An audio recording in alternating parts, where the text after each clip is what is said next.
Wakata. Bang, Gimana, pulsa udah masuk? aman bang, pulsa udah masuk. Tapi ada satu lagi bang, ini aku kali ini mau jualan lukisan. Biasanya jualan, tapi nggak laku. Tapi kali harus laku bang kali ini. Sebenarnya aku sayang sih jualan lukisan ini karena banyak nilai historis, filosofis, estetis, agraris, oligarkis, parangtritis. Teletabis. Itu juga ya. Emang nilai historisnya apa, Bang? Jadi gini bang, pas aku bikin lukisan ini, itu aku kehabisan cat. Oh, terus abangnya nyari cat? Ya enggak sih, gini aja. Ya, itu mah bukan nilai historis. Nggak modal itu namanya, Bang. Padahal cat sekarang banyak loh, Bang. Hah? Di mana? Cat-cat yang tidak terbalas. Selamat datang di iCounter, tempat untuk top up informasi dan isu super duniawian. Kali ini kita akan ngebahas soal seni rupa Islam bareng Kak Sarah Monica. Kak Sarah ini seorang penulis dan juga pegiat seni yang berdomisili di Jakarta. Halo Kak Sarah, gimana kabarnya hari ini? Sehat, alhamdulillah. Alhamdulillah. Kak Najib gimana kabarnya? Alhamdulillah masih gini-gini aja. Jadi di episode kali ini saya bakal ditemenin sama Kak Alwi. Dia ilustrator sekaligus juga seorang seniman Akatsuki menempuh jalur alternatif yang kali ini akan menemani ngobrol kita bareng soal isu-isu seni Islam dan juga kemasyarakatan yang ada di Indonesia.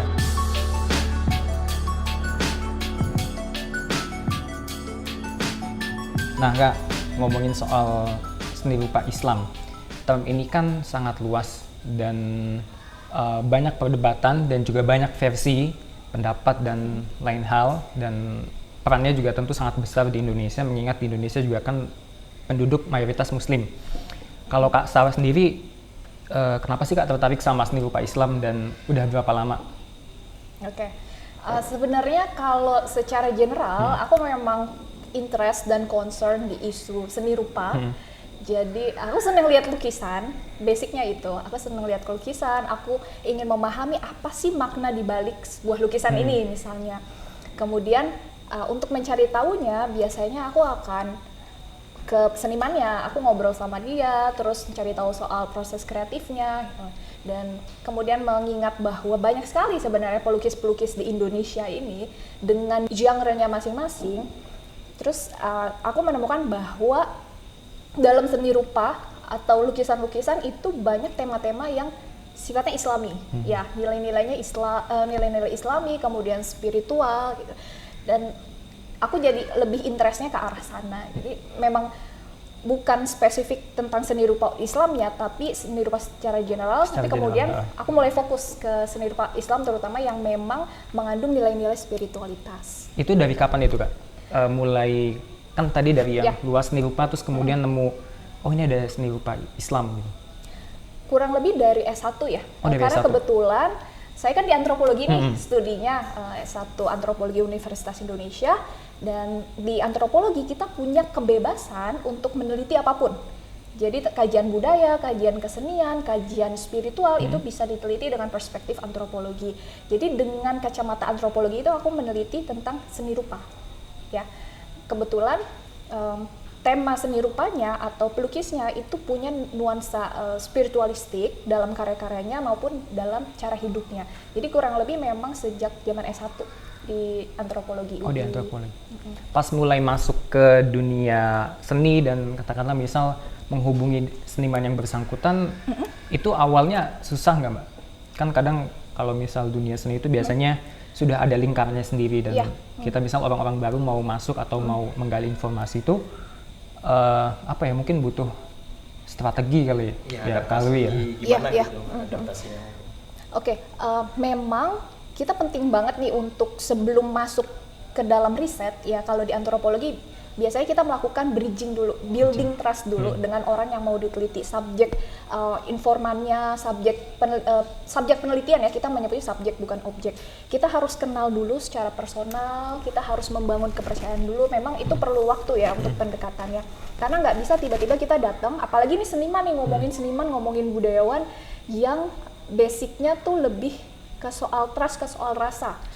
Takutnya kalau kita riset tentang dia dan dia tidak nyaman dengan kita, nanti malah nggak enak kan ngobrolnya, nggak bisa dapat knowledge-nya juga, dapat value-nya dari mereka. Jadi memang yang terpenting adalah building trust dulu. dengan si senimannya ini. Awalnya aku harus ya biasa aja bertamu, ngobrol, terus silaturahim semakin sering agar dia pun nyaman dengan saya pun nyaman dengan dia ketika melakukan proses penelitian. Jadi memang yang dibangun pertama kali adalah interpersonal skill-nya dulu. Harus kenal orang secara personal dulu, baru kita bisa bahas karyanya. Nggak yang tiba-tiba, Assalamualaikum, Kak Alwi wawancara dong. Nggak yang kayak gitu ya? Ya biasanya boleh boleh juga. mengungkapkan niat dan maksud seperti itu, tapi tidak langsung tiba-tiba kita menyodorkan, ini loh list pertanyaannya, Pak, nomor 1 pertanyaan saya, nomor 2 pertanyaan saya, nggak kayak gitu. Itu kaku banget. Jadi memang sifatnya harus lebih cair ya dengan seniman.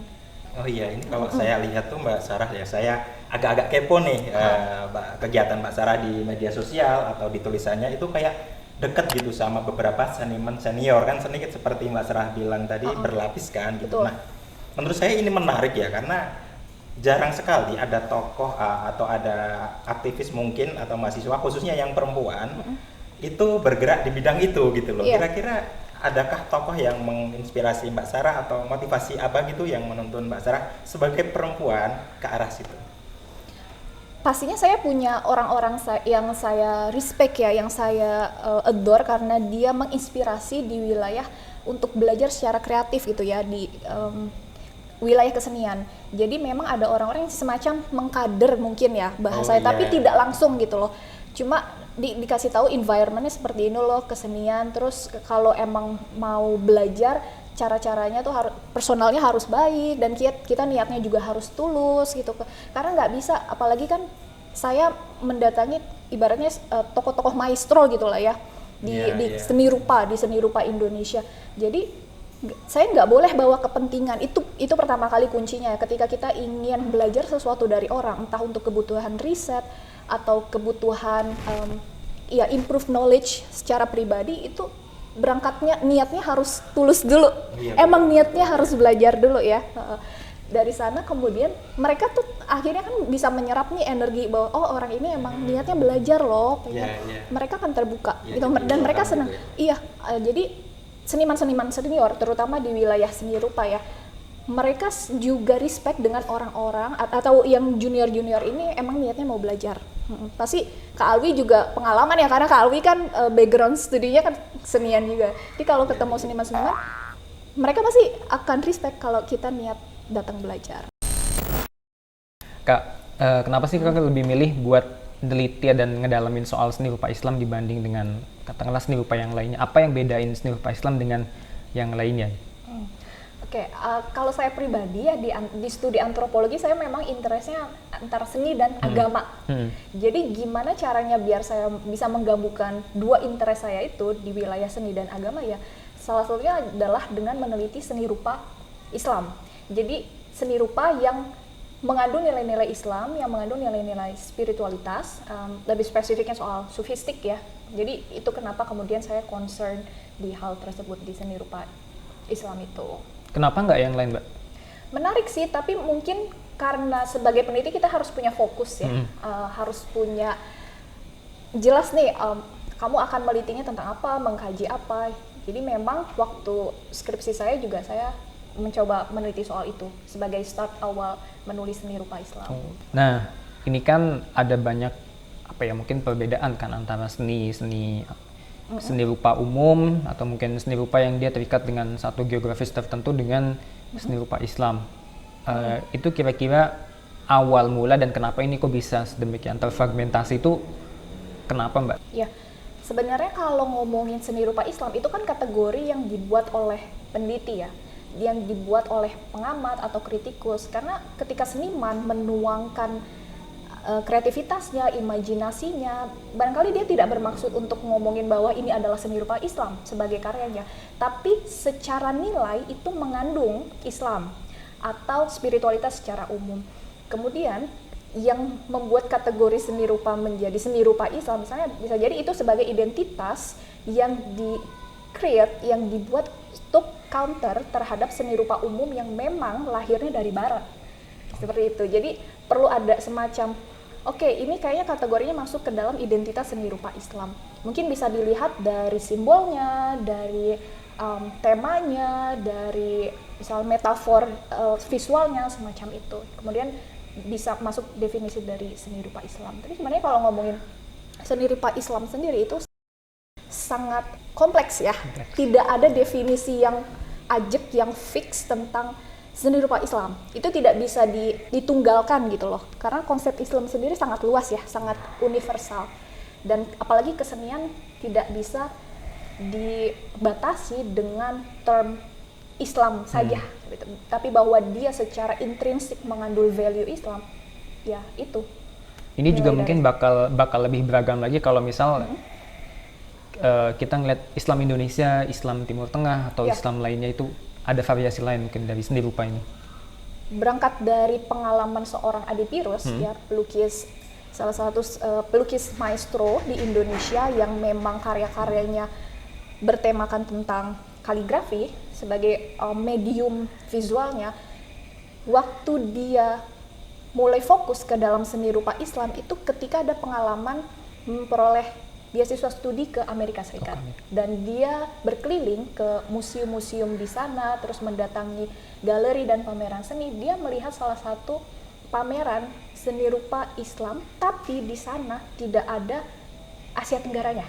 Jadi seni rupa Islamnya hanya Timur Tengah, kemudian mungkin Afrika Utara. Lalu di mana nih seni rupa Islam yang karakternya Nusantara? Disitulah kemudian Adi Pirus merasa tertrigger ya, ada semacam, wah saya harus bisa nih menunjukkan bahwa Indonesia sebagai bagian dari Asia Tenggara juga punya karakteristik sendiri soal seni rupa Islam. Dan disitulah kemudian identitas itu terbentuk sebagai counter terhadap seni rupa Islam yang ada di wilayah Timur Tengah. Narasi atau wacana Islam di Nusantara sendiri masih minor, apalagi di wilayah seni rupa. Kalau kita berbicara tentang Islam sendiri, mana sih Islam yang biasanya jadi representasi? Ada pertempuran wacana, baik di tingkat lokal, nasional, ataupun global. Dan sebenarnya banyak sekali seniman-seniman Indonesia yang sudah wafat, terutama ya maestro-maestro kita, itu selalu bicaranya perjuangan sebagai seorang bangsa Indonesia ataupun sebagai umat global, karena memang perspektif seniman harus seluas itu, harus holistik.